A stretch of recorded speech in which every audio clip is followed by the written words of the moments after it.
Good day everyone. So itong video na to is the continuation of my discussion on the 5th chapter of Structural Theory 1, which is all about the trusses. So na-discuss ko na on the first part yung mga steps on how to determine the determinacy of the trusses.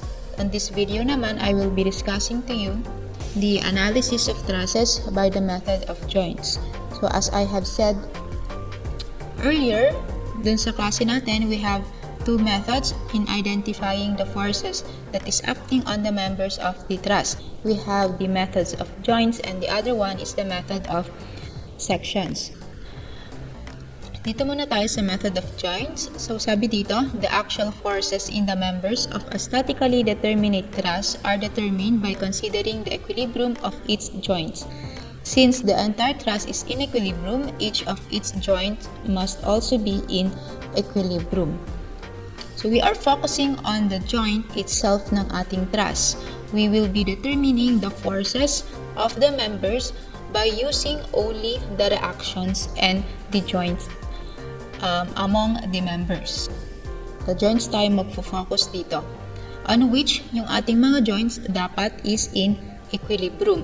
That if we apply the summation of forces along horizontal direction, it must be equal to 0, and if we apply the summation of forces on vertical direction, they must also be equal to 0. So lahat ng forces na nag-act sa ating joints must be in equilibrium. And for the second one, selecting a joint with no more than two unknown forces which must not be collinear, acting on it and applying the two equilibrium equations to determine the unknown forces. So para mas madali yung paghahanap natin on the forces on each member, we need to consider a joint that has or with no more than two unknown forces. And for the third one, a tensile member actual force is always indicated on the joint by an arrow pulling away on the joint, and a compressive member actual force is always indicated by an arrow pushing toward the joint. So our assumption here, example, we have here a force that is acting towards the joint. Therefore, this force is considered as a compressive force. Pero if the force is acting away to our joints, then it is considered as a tensile force. Okay, tensile force. The force is acting away or pulling away to the joint, and if it is a compressive force, then the arrow here is pushing toward our joint. So at a joint, as I have said earlier, the summation of forces along x direction is equal to 0, and the summation of forces along y direction is equal to 0. So we have here the identification of zero force members. So paano ba natin ma-identify if a member is a zero force or walang nag-act na force on that member? So hindi lahat ng ating members on the trusses has a force. Okay? Paano natin i-determine? So first one, if only two non-collinear members are connected to a joint that has no external loads or reactions applied to it, then the force in both members is 0. So dito sa ating joint, there is no external force or reaction that is acting on to this one. Therefore, we are considering that FAB and FAC is equal to 0. Unlike kung may ilalagay tayo ditong force o mag-act dito na reaction, magkakaroon tayo ngayon ng value ng ating FAC and FAB. But kung walang force or walang reaction na nag-act on this joint, there is no external load or reaction that is being applied. Therefore, FAB and FAC would be equal to 0. And then the next one, if three members, two of which are collinear, are connected to a joint that has no external loads or reactions applied to it, then the force in the member that is not collinear is 0. So we have a three member here, or three members. We have FAB, FAD, and FAC. So yung FAB natin and FAD natin is in collinear or they are lying on the same line. Therefore, yung ating FAC now would be equal to 0. Bakit? Because the magnitude of FAB and the magnitude of FAD is now equal. Okay? Because they are lying on the same line. And kung papansin nyo, the direction is opposite lang. So the magnitude is equal here. Okay? Dito sa part na to. So automatically, yung FAC natin would now be equal to 0 because FAB nga and FAD is now equal. Okay? The force in the member that is not collinear would be equal to 0. So, yun yung ating way to determine the zero force members. First one, kung walang external load or reaction na nag-act sa ating two non-collinear members, therefore, those members are equal to 0. And for the second one, if there is a non-collinear member that is connected with two collinear members, then that non-collinear member would be equal to 0. Next, we have here the procedure for the analysis of our trusses using methods of joints. So, dun sa ating module, mas mahaba yung procedure na nandun. Pero parehas lang naman nito. I just shortened this presentation. Pero parehas lang yung laman nung nasa module nyo. Okay, important notes na lang yung nilagay ko dito. So, for our step number 1, check for the determinacy of the truss. So, paano natin i-check yan? We will ensure that it is statically determinate in which M plus R is equal to 2J. Okay? Na-discuss ko na to kanina. So, we have here M plus R is equal to 2J. Yung M natin is the member, number of reactions, and then our joint. So, balikan nyo na lang yung discussion ko on this part. And this one, we have so, kung na-satisfy to, M plus R is equal to 2J, you may now proceed to our step 2. So, dapat masatisfy muna to, M plus R is equal to 2J. If not, then end the analysis at this stage pa lang. And then for the second one, determine the slopes of the inclined members. Yan. And then number 3, draw a free body diagram of the whole truss showing all external loads and reactions. Gagawa ka ng FBD, huwag niyong kalimutan yung mga external loads and reactions, ha? Because there are instances nakakalimutan yung pag-apply ng external loads. Okay? Dito sa methods of joints. So, remember that. Don't forget to show the external loads and reactions. For step number 4, examine the free body diagram of the truss to select a joint that has no more than 2 unknown forces acting on it. If such a joint is found, then go directly to the next step. If not, then determine reactions by applying the 3 equations of equilibrium and the equations of conditions to the free body of the whole truss. Then select a joint with 2 or fewer unknowns and go to the next step. So, after nyong madrawing yung free body diagram niya, it's time to select for a joint that has no more than 2 unknown forces. Bakit kailangan natin pumili ng joint that has no more than 2 unknown forces? Because we only have 2 equations available. The summation of forces of x is equal to 0 and then the summation of y is equal to 0. Therefore, kung yung joint natin is composed of too many unknown forces, then wala tayong masosolve or wala tayong makukuha. Then, it's time to apply the 3 equations of equilibrium. Okay, so i-consider nyo na ngayon yung whole trusses. So, iuna nyo i-identify yung mga reactions on the supports para at least may makuha kayong forces, okay, that is acting on the truss itself. So, after nyo makuha yung mga reactions using the 3 equations of equilibrium on the supports, then, you can now select a joint with 2 or fewer unknowns and go to the next step. Okay, so kung walang joint na available that has no more than 2 unknown forces, then select or then solve for the reactions now of the whole truss. Para at least, pag nag-joint na kayo, there is an available force. na mag-a-act sa ating mga joint. So later on, mas maintindihan niyo itong sinasabi ko on the two examples that I will be showing to you. And then for the fifth step, draw a free body diagram of the selected joint showing the tensile force by arrows pulling away from the joint and the compressive force by arrows pushing into the joint. Sinabi ko kanina, if the force is pointing towards the joint, then it is compression. And if the force is acting away to our joint, then it is in tension. So it is usually convenient to assume the unknown members or the unknown member forces to be tensile. So lahat ng ating members, as I have discussed on the first part or during our synchronous classes, lahat ng ating unknown reaction of the members is considered is in tension. I-assume natin lahat sila na in tension. So kung positive yung nakuha nating sagot, therefore our assumption is tama. But if it is wrong, therefore mali yung ating direction. Therefore it is in compression. So balikan nyo na lang yung discussion ko on our synchronous class. Next one, we have here determine the unknown forces by applying the two equilibrium equations, which is the summation of forces x is equal to 0 and then the summation of forces y is equal to 0.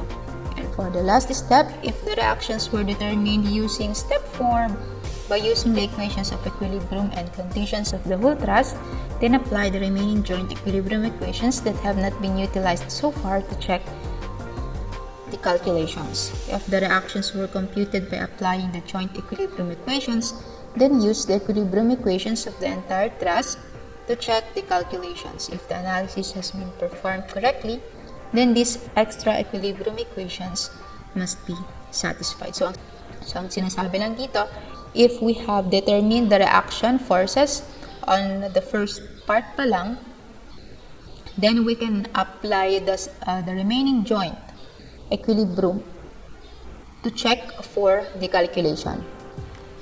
Otherwise, kung ang ginamit nating una is a joint that has no more than two unknown forces and nakukuha tayo ng forces on each member, we will check those calculations by having the equilibrium equations on the entire truss. Dapat magparehas kung ano yung nakuha natin sa joint and kung anong nakuha natin through the computation of the equilibrium equations. Okay, so mamaya magpapakita ko ng two examples here. Sa ating first example, we will be computing for the reactions first, then we will go to the joint. Okay? We will apply the equations of equilibrium force by identifying the reactions, and we will proceed to the joint equilibrium equations. And for our second example, hahanap tayo ng joint that has no more than two unknown forces. Yan, para ma-determine yung ating reactions. Yan.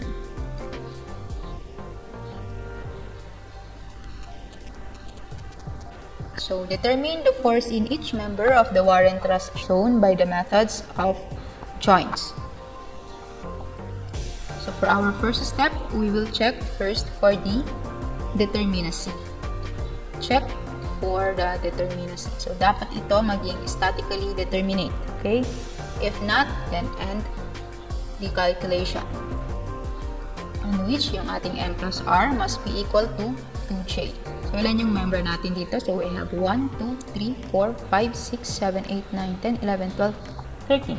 So, we have 13 members. And then, ilan yung reactions natin dito? So, we have hinge and then we have roller. So, 2 plus 1. Therefore, we have 3. And then, yung 2j niya. So, ilan yung joint? So, we have 1, 2, 3, 4, 5, 6, 7, 8. So, we have 8 joints. Therefore, this is 16 and this is 16. And therefore, m plus r is equal to 2j. Therefore, it is statically determinate. Okay? So, we can now proceed to our step number 2. So, we will determine the slopes of the inclined member. we will determine the slope of the inclined members. Kung dito tayo, we have here, the vertical distance is 4.5, and then this one, apat daw na length na tag 6 meters. So, this is 6 meters. So, yung slope niya dito, so by taking the hypotenuse, so we have square root of 6 squared plus 4.5 squared, therefore we have 7.5. Okay?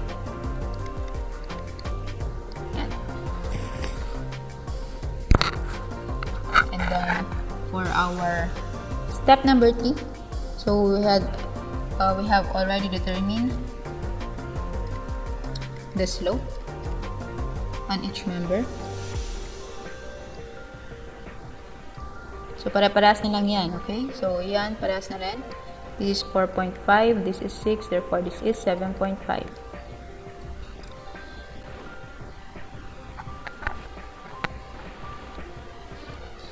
So, for our step number 3, we will draw the free body diagram.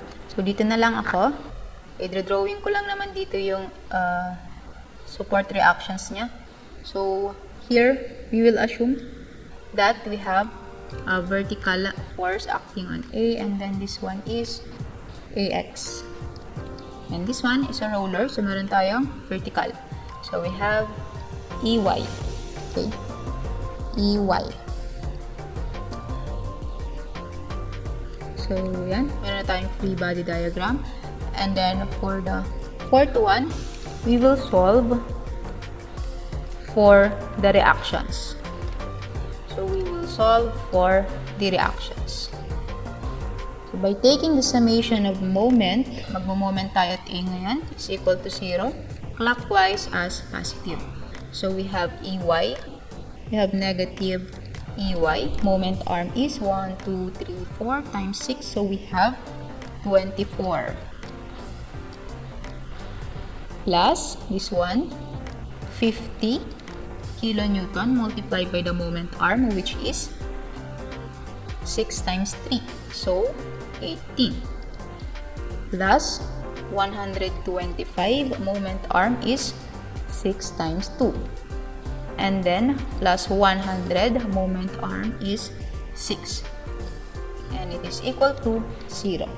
Therefore, our EY is equal to, so solving for EY, we have 125 kilonewton. So, tama yung assumptions natin that the vertical force in E is in upward direction. And then, next, dito tayo. So, we will take the summation of forces vertical, or summation of forces along y direction is equal to 0, upward as positive. So, we have EY pala natin is 125. So, tanggalin ko na yan.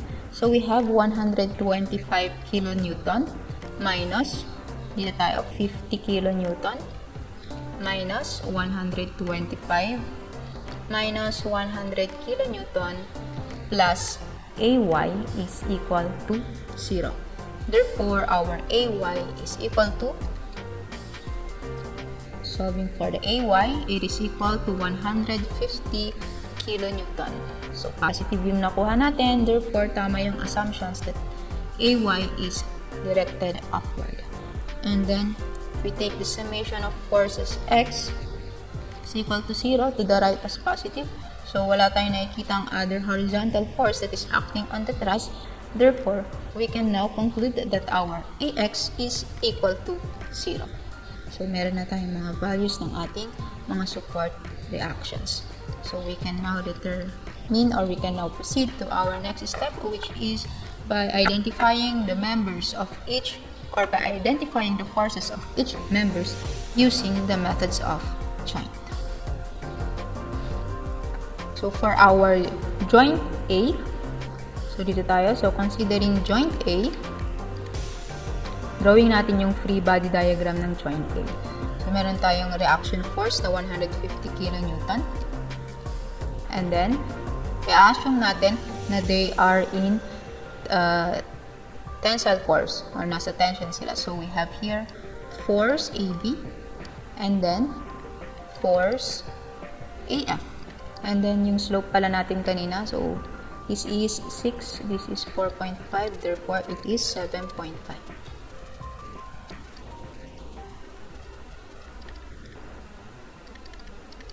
Okay, so taking the summation of forces along y direction is equal to 0, upward positive. So we have here 150 kilonewton, ayan, plus slope ng ating FAF would be 4.5 kasi vertical yung kinukuha natin. So we will consider also the vertical measurement of this part. So we have 4.5 all over 7.5 FAF. So ito na yung slope niya. So this is the slope. So we are getting the vertical. Therefore, we will be considering 4.5 divided by 7.5 is equal to 0. Therefore, our force along member AF is equal to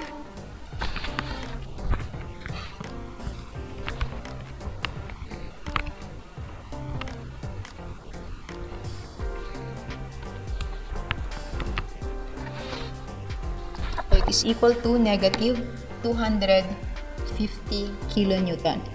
Negative. Therefore, yung assumptions natin is mali. Therefore, the correct answer would be 250 kilonewton in compression. Okay? 250 kilonewton in compression. And then taking the summation of forces X is equal to 0 to the right as positive. Therefore, we have FAB. So, dito pa rin tayo mag-focus on the direction ng ating FBB and not on the answer. So, dito tayo. So, FAF. So, i-assume natin na FAF muna siya. Not negative 250, okay? Or not 250 kilonewton compression. So, meron tayong FAB plus 6 all over 7.5. Bakit 6? Because we are considering the horizontal force, okay? 6 all over 7.5. Multiplied by negative 250 kilonewton. Therefore, our FAB is equal to 200 kilonewton in tension. Kasi tama yung ating value, or I mean positive yung ating value. Kaya, tama yung assumption natin that FAB is in tension. So, next, at joint B, punta tayo sa joint B. Drawing natin yung free body diagram niya. So, we have 100 kilonewton external load. And then, we have force BC, force AB, which is equal to 200 kilonewton. Okay? And then, our force BF. Okay. So, taking the summation of forces along x direction is equal to 0, the right positive, therefore we have FBC minus 200 kilonewton is equal to 0. Therefore, our FBC is equal to 200 kilonewton and it is in tension. And then taking the summation of forces of vertical or along y direction is equal to 0, upward positive. Therefore, we have FBF minus 100 is equal to 0. Therefore, FBF is equal to 100 kilonewton and this is in tension kasi positive. So, let's now proceed to our joint F. So, same procedure. Idodrawing natin yung free body diagram niya. We have here FG, force FG. And then yung ating force FC. So, dito tayo dito tayo. Ito. This one. And then we have force BF in tension. So, yung ating force BF is 100 kilonewton. And then our force AF, it is in compression. So, directed towards our joint and it is equal to 250 kilonewton. Okay? This is our joint F.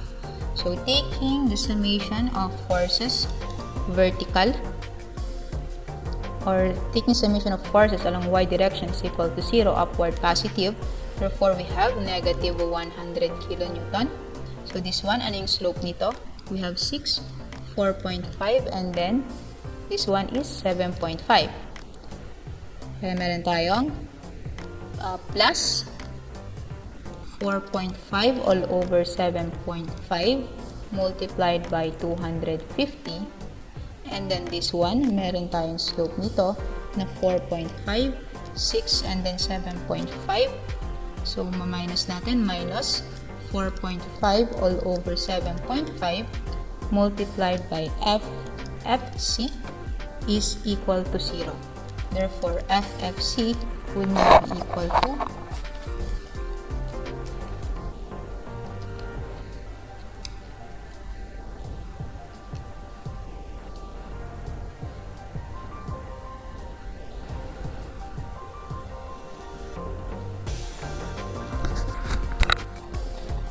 so it is equal to 83.33 kilonewton. So positive, therefore it is in tension. And then, taking the summation of forces along x direction is equal to 0, to the right as positive. Therefore, we have this one. Dito tayo sa AF. So, we have 250. Ano yung slope niya? We have 6 all over 7.5. And this one plus FFG plus 6 all over 7.5 of our FFC, which is 83.33, and it's equal to 0. Therefore, the force along FG is equal to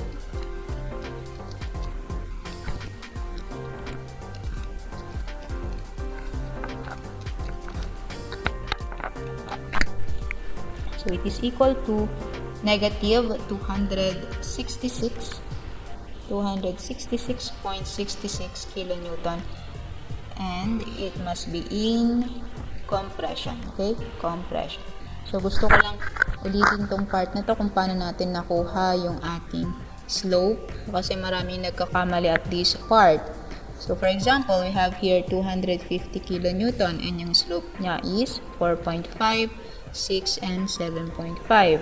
So, kukunin nyo ngayon yung vertical reactions ng 250. So, this one is the vertical reaction.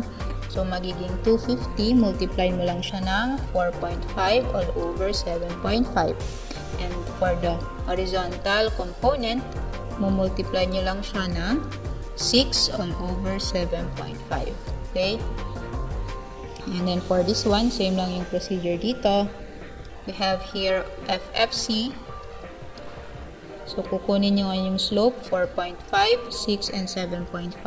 So, yung horizontal na dito, component is FFC. Multiplied mo lang siya ng 6 all over 7.5.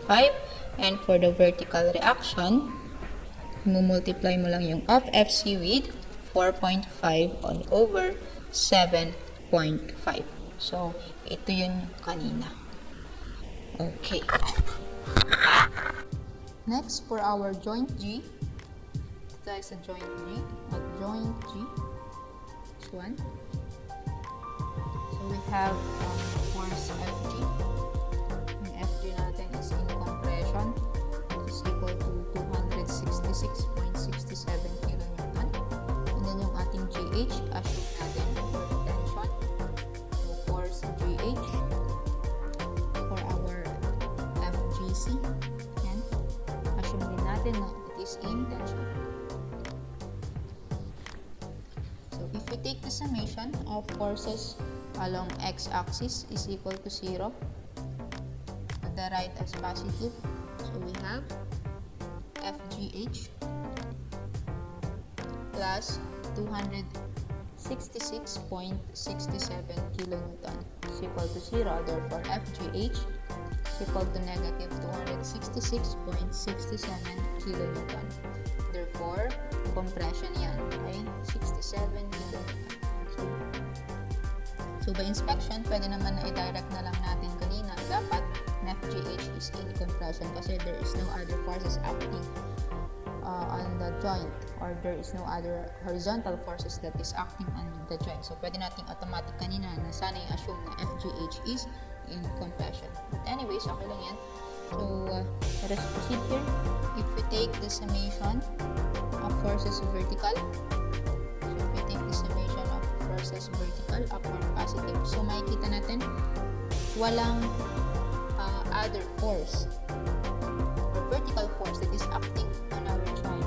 Therefore, we can say that FGC or FCG is equal to 0. Okay? Walang value yung ating FGC. Walang force na nag-act sa ating member, FGC. Next, at joint, doon tayo sa joint C.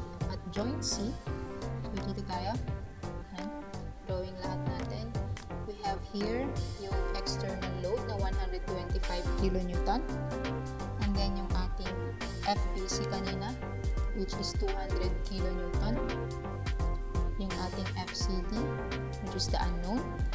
And then we also have here yung ating force, CH, and then our force CF, in which yung ating CF is equal to 83.83 kilonewton. Okay? 33 kilonewton. So ito yung slope. This is 7.5, 4.5, and this is 6. Okay? Also this one, same sila ng slope. This is 6, 4.5, and this is 7.5. So if we take the summation of forces along vertical or y-axis, upward as positive, so we have this one, 83.33 kilonewton. So slope niya, we have 4.5 all over 7.5. Sloping yung ating FCF. So kukunin natin yung vertical component niya by multiplying it with 4.5 divided by 7.5 plus yung FCH natin, FCH, so magiging 4.5 divided by 7.5 minus yung external natin na 125 kilonewton. So it is equal to 0. Therefore, our FCH is equal to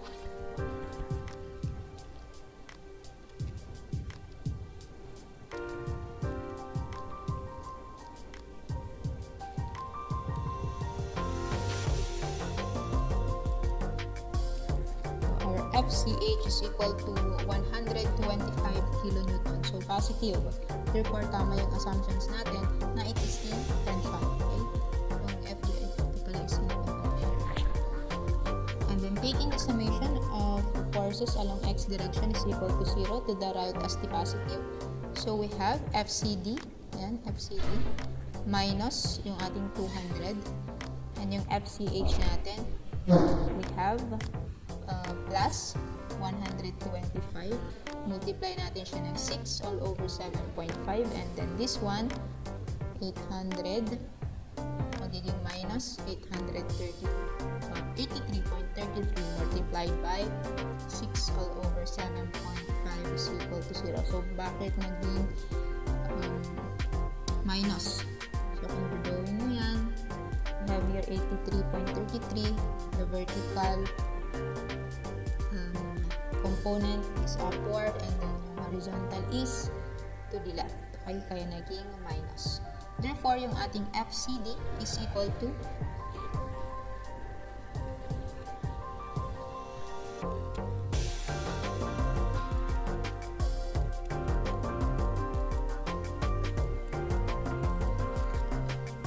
so it is equal to 166.66 positive siya. Therefore, tama yung assumptions natin na it is in tension. Okay. Next, let's proceed to joint. At joint, saan na tayo? At joint D tayo. Joint D. Drawing natin yung FBD niya. So, we have 50 kN external load. And then yung ating CD, FCD, tension. So, it is 166.67 kN. Then this one, 166.66 kilo. And then yung ating DH, and FDH, and then we have the force DE. So taking the summation of forces along x direction is equal to 0 to the right as positive. So we have FDE minus 166.66 is equal to 0. Therefore, FDE is equal to 166.66 kilonewton in tension. And then taking the summation of forces along y direction, upward as positive, so we have FDH and minus 50 is equal to 0. So FDH now is equal to 50 kilonewton and it is also in tension. Okay?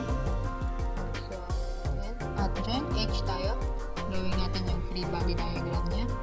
So, we have here FGH. Yung FGH natin, yung FGH pala natin is in compression. Balikan nyo lang yung FGH kanina. FGH is in compression. Therefore, it is directing towards our joint. So, meron tayo dito 266.66 and then yung ating CH. The CH is equal to tension. Yan. So, it is equal to 125 kilonewton. And then, we also have our FDH. FDH natin is 50 kilonewton in tension also. And then, yung ating unknown na FHE. Force HE. And then, the slope niya, we have 6, 4.5, and then 7.5. Also, with here, same. 6, 4.5, and 7.5. So, if we take the summation of forces vertical, is equal to 0. Upward, positive, y, sorry. So, we have here, negative 125. Multiply natin siya ng 4.5 all over 7.5. Minus 50 kilonewton. Yan. So, minus din to. Minus yung ating FHE natin. Multiply natin siya ng 4.5 all over 7.5. So, 4.5 all over 7.5 is equal to 0. Therefore, the value of our FHE is equal to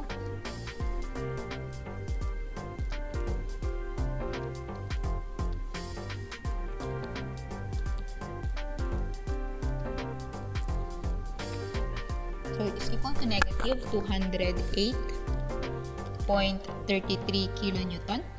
Therefore, it is equal to 208.33 kilonewton in compression. And lastly, punta tayo sa joint E. Dito sa joint E, malalaman natin ngayon if we take the summation of forces along x direction is equal to 0 and then summation of forces y direction, they must be also equal to 0.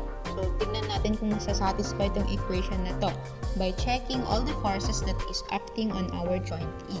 So, we have 125 kilonewton and then yung ating FHE, our FH is in compression. So, we have 208.33 kilonewton and then for force DE, yung FDE natin is in tension.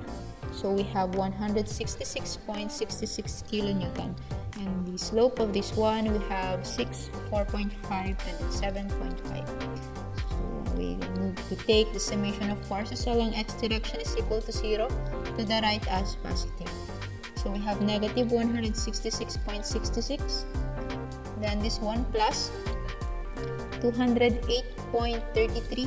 Multiply natin siya na 6 all over 7.5. Is it equal to 0? So, let's check if it is equal to 0.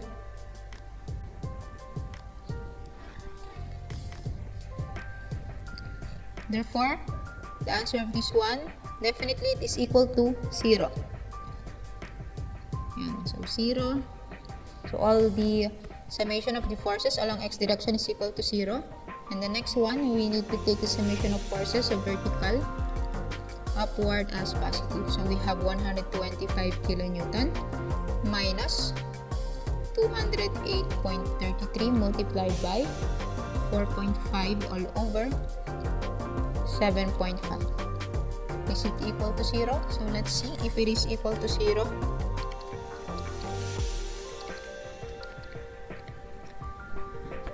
it is equal to 0. Ayan. So the conditions are being satisfied. Therefore, we are confident na yung pinagkukuha natin kanina na forces on each members are correct. Okay? Kasi merong equilibrium sa ating mga joint. Okay, that's all for our example number 1. For our example number 2, determine the force in each member of the truss shown by the methods of joint. So, kanina, yung ginawa natin is we determine first yung ating reaction or yung support reactions. Kinuha natin yung values ng mga support reactions and then nag-proceed tayo sa joint. And then as part of the computational check, tinignan natin sa joint E kung nag-zero ba lahat if we took the summation of the forces along x direction and forces along y direction. So dito naman sa part na to, we will be computing first the force on each joint. So, ihuhuli natin yung pagkuha ng reactions on our support. Okay? So, magsisimula tayo dito by having the determinacy check. So, huwag kakalimutan yung determinacy check natin if it is statically determinate. So, we have M, J, and R. So, we have 1, 2, 3, 4, 5, 6, 7. We have 7 members. The joint is 1, 2, 3, 4, 5. So, we have 5. And then the reactions is 1, 2, 3. So, we have 3 reactions here. So, if we take M plus R and then 2J, so we have 10. And then 2 times 5 is 10. Therefore, it is statically determinate. So, we can now proceed to our next step. So, ilalagay natin yung mga slope. Okay? Ilalagay natin yung mga slope. So, considering this triangle, okay? And then this one, kasi gusto kong kunin yung length nitong part na to. So, let's say this is x, okay? So, by ratio and proportion, we have 12 all over 5 ito, is equal to dito tayo, 6 all over x. 6 all over x. Therefore, the value of x is equal to 2.5 meters. Okay? So, pwede natin yung ilagay yung slope dito.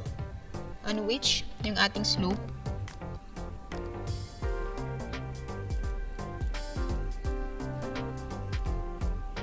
yan.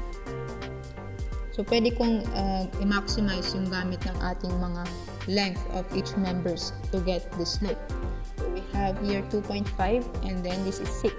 So, this one is square root of 2.5 squared plus 6 squared. Therefore, we have 6.5. 6.5. And then, gusto ko rin kunin yung slope nitong member na to. So, dito tayo. This is also 2.5. And this is also 6 meters. Therefore, this is 6.5. So, pwede rin naman, kung medyo nalilito kayo, ito yung gamitin ninyo. Yan. This is 2.5. This is 6. Therefore, this is 6.5. Parehas lang yan. So, parehas lang yan. Anything ba?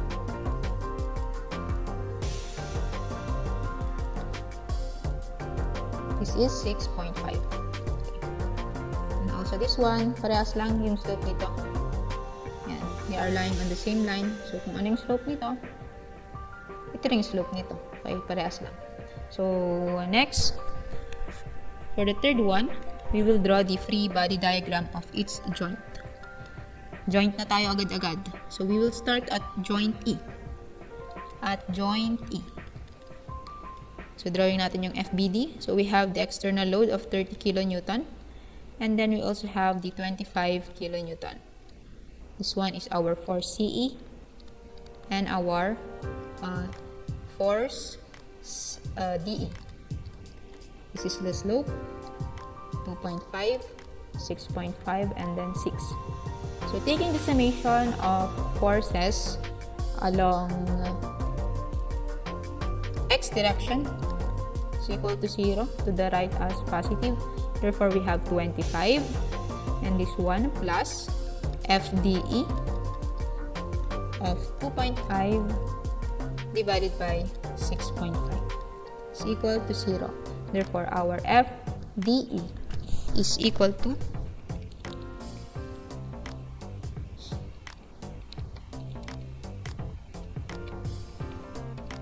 so it is equal to negative 65 kilonewton. Therefore, it is equal to 65 kilonewton compression. Okay? Next, let's take the summation of forces along y direction, 0, upward as positive. So we have negative 30 kilonewton minus FCE minus yung ating FDE. So gusto kong gamitin yung magnitude na negative 65. So dito ako nagfo-focus ha. Hindi ko na i-change yung orientation niya. So we have negative 65. Multiply natin siya ng 6 all over 6.5 is equal to 0. Therefore, FCE would now be equal to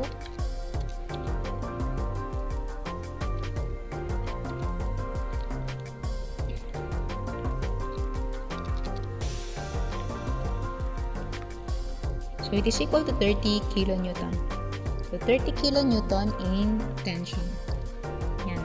So let's proceed to the next joint, which is the joint C.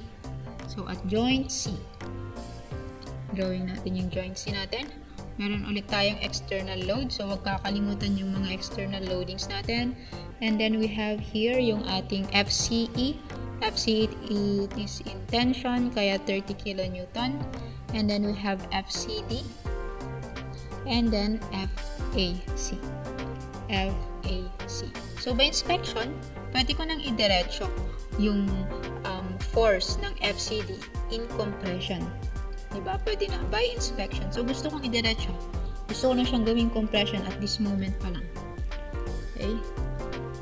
So if we take this summation, pwede naman kung gusto nyo talagang intention, yung maging sagot nyo dito is negative. Pero at this moment pa lang, nakikita ko na FCD will be in compression. Kaya diniretso ko na. So if we take the summation of forces along x direction is equal to 0, to the right as positive. So we have 50 kilonewton minus FCD is equal to 0. Therefore, our FCD is equal to 50 kilonewton in compression. And then if we take the summation of forces on y direction, upward positive, so we have 30 kilonewton minus FAC is equal to 0. Therefore, FAC is equal to 30 kilonewton in tension. Okay. Next, let's proceed at joint D. So, at joint D tayo. Joint D. Ayan, dito. So, we have yung ating DE. Force DE natin is in compression. So, we have 65 kilonewton. Slope niya is 2.5, 6, and then 6.5. And then yung ating FCD. FCD natin is in compression also. 50 kilonewton. And then we also have the FAD, and then we have the FBD. Okay. Slope lang parehas, and then this one, yung slope is, this one is 6.5, 6, and then 2.5. So if we take the summation of forces along x direction is equal to 0, to the right as positive. So we have 65 of 2.5 all over 6.5. Ano pa? Plus 50. So ito pa, minus. Meron pa tayo dito, minus. So ano pa? We have here FAD minus FAD. Multiply natin siya ng 2.5 all over 6.5. And then for our FBD plus FBD, multiply natin siya ng, so yung slope niya is parehas nito. Multiply natin siya ng 2.5 all over 6.5 and it is equal to 0. So we have two unknowns here. So kailangan pa natin ng isang equation with FAD and FBD also. So by taking the summation of forces along y direction is equal to 0. Therefore, we have minus 65, this one. Multiply natin siya ng 6 all over 6.5. And then this one, minus FAB 6 all over 6.5 minus yung ating FBD multiplied by 6 all over 6.5 is equal to 0. So we have our equation 1 here and equation number 2. So solving simultaneously the equation for solving simultaneously equation 1 and 2. So simplify natin para mas madaling input nyo sa calculator nyo. So we have here 2.5 divided by 6.5. So we have 2.5 all over 6.5. Fraction ko na lang siya. FAD, that's negative, okay? Plus 2.5 all over 6.5 of our FBD. And it is equal to, so we have 65 multiplied by 2.5 plus 50. So we have 75, then transpose natin, so magiging negative 75. And then for our equation number 2, FAD natin, so we have 6 all over 6.5. Ayan, minus 6 all over 6.5 of FBD. It is equal to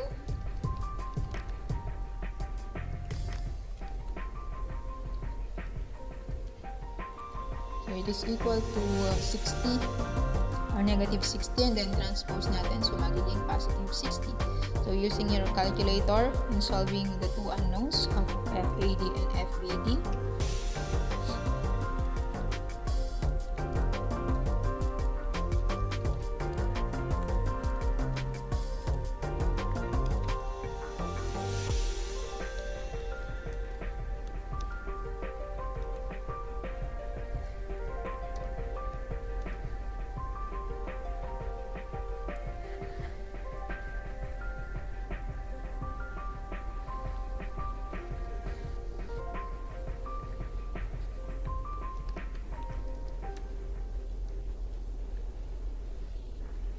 therefore, yung ating FAD is equal to 65 kilonewton and it is in tension.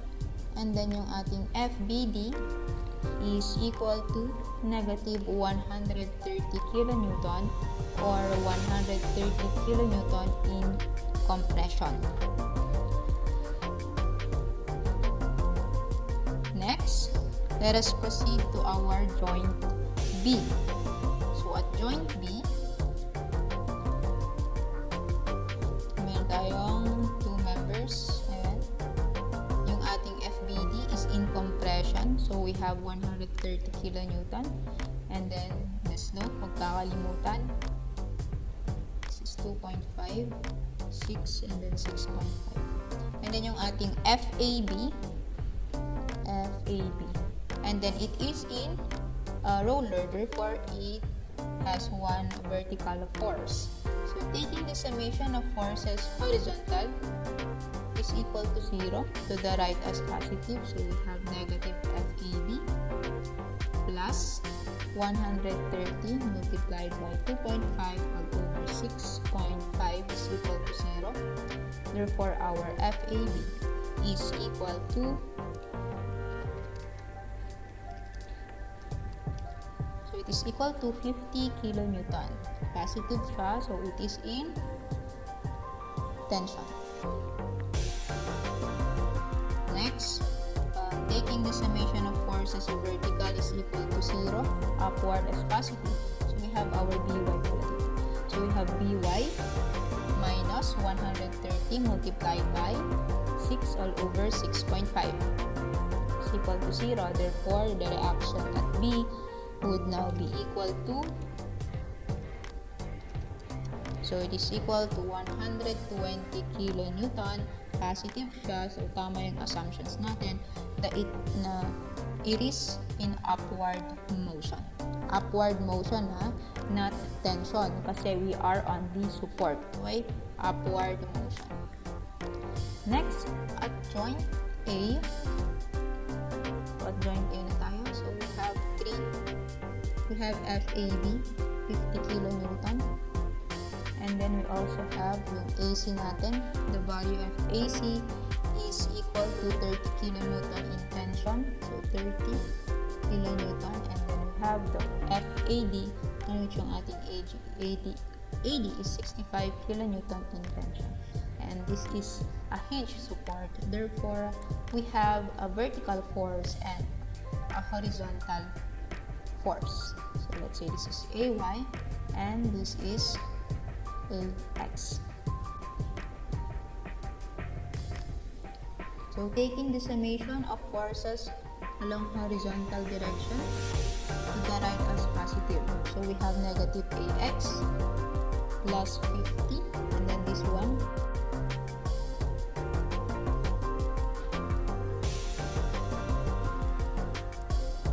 65 multiplied by 2.5 all over 6.5 is equal to 0. Therefore, the value of AX is equal to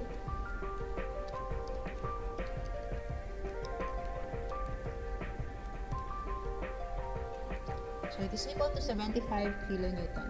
So yung assumptions natin that it is directed to the left is tama. So 75 kilonewton to the left. Next, we have a joint A pa rin, and then we will determine the summation of forces. Vertical is equal to 0, upward as positive.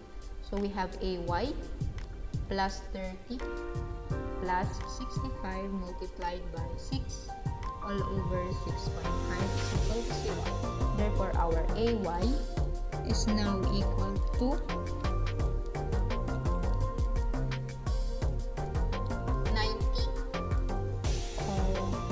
it is negative 90. So we have negative 90 kilonewton. Therefore, mali yung assumptions natin. AY must be 90 kilonewton and it is directed downward. Ayan. So, we will now consider the whole structure to check for the computations. Okay? We will determine now kung tama ba yung ating computations by having or by solving the forces or the reaction of forces from the support. Meron tayo dito ng BY. Also this one, we have AY and then our AX. Okay.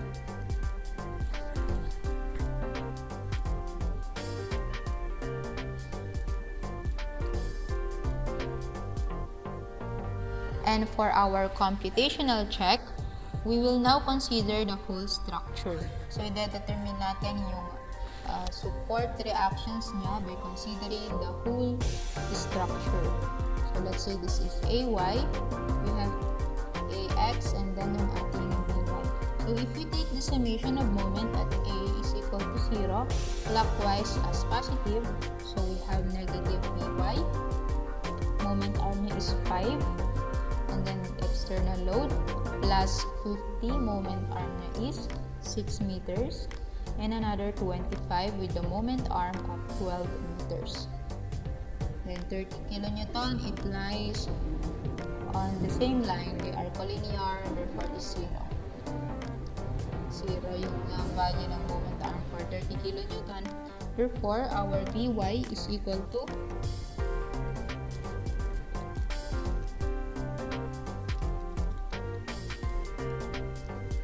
so it is equal to 120 kilonewton. It is equal to 120 kilonewton directed upward. So tama, yung nakuha natin kanina, this one, 120. It is equal with this one. And then, kunin natin yung AY and AX by taking the summation of forces horizontal is equal to 0 to the right as positive.